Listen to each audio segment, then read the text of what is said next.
Dalam sejarah panjang peradaban, satu hal yang selalu menjadi penanda kemajuan sebuah negara adalah supremasi sipil di atas militer. Ini bukan sekadar konsep akademis atau teori politik.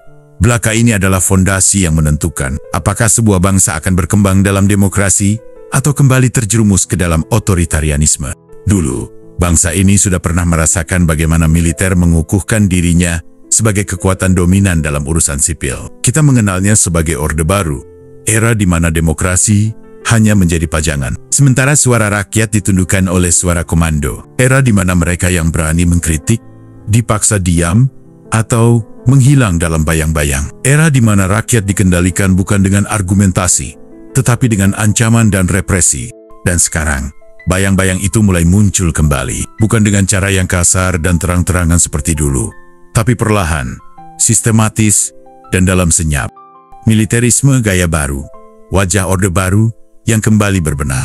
Dulu, Orde Baru menguasai segala lini kehidupan, dari politik, ekonomi, hingga ke ruang pribadi rakyatnya. Semua harus tunduk pada satu garis komando yang ditentukan oleh mereka yang memegang senjata.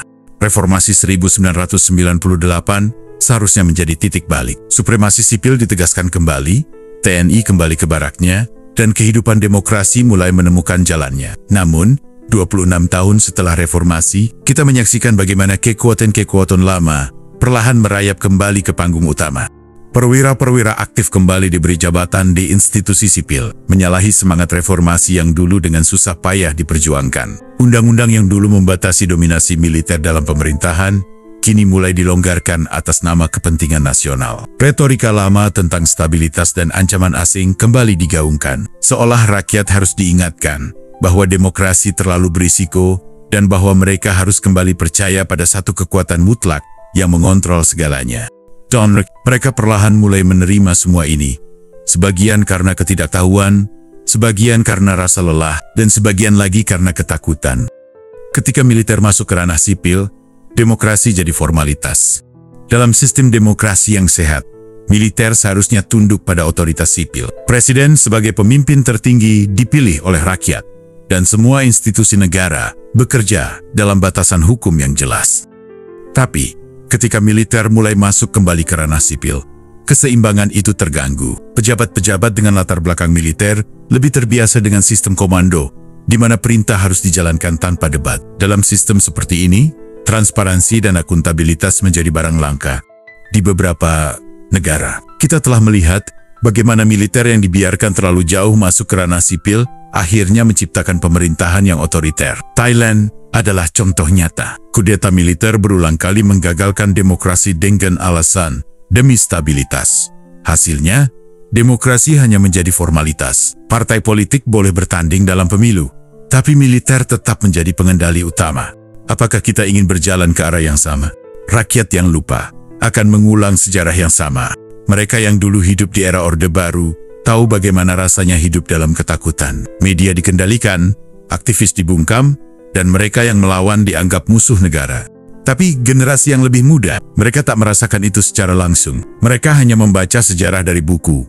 Dan seringkali, sejarah yang tertulis bisa dimanipulasi. Mereka tidak mengalami bagaimana sulitnya mengkritik pemerintah tanpa harus waspada setiap saat. Mereka tidak tahu bagaimana rasanya hidup di bawah bayang-bayang kekuasaan yang tak bisa disentuh. Dan disinilah letak bahayanya. Ketika rakyat mulai melupakan sejarah, mereka dengan mudah dikelabui oleh propaganda yang mengatakan bahwa demokrasi terlalu ribut, atau bahwa hanya kekuatan yang bisa membuat bangsa ini maju. Padahal, kemajuan sejati bukan tentang ketundukan. Kemajuan sejati adalah ketika rakyat punya kebebasan untuk mengontrol penguasanya. Ketika suara kritis tidak dianggap sebagai ancaman, tapi sebagai bagian dari kemajuan.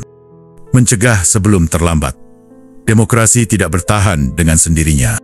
Demokrasi bukan sesuatu yang bisa bertahan sendiri. Ia harus terus dijaga, diperjuangkan, dan dipertahankan dengan kesadaran penuh. Jika kita lengah, jika kita membiarkan sejarah berulang, maka kita akan kembali pada situasi di mana rakyat hanya menjadi penonton di tanahnya sendiri.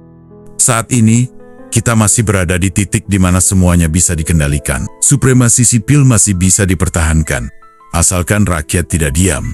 Karena jika rakyat membiarkan ini terjadi, jika mereka tetap pasif, dan menganggap semua ini bukan urusan mereka. Maka hanya soal waktu sebelum kita benar-benar kembali ke titik nol. Saat itu terjadi, menyesal pun tak ada gunanya.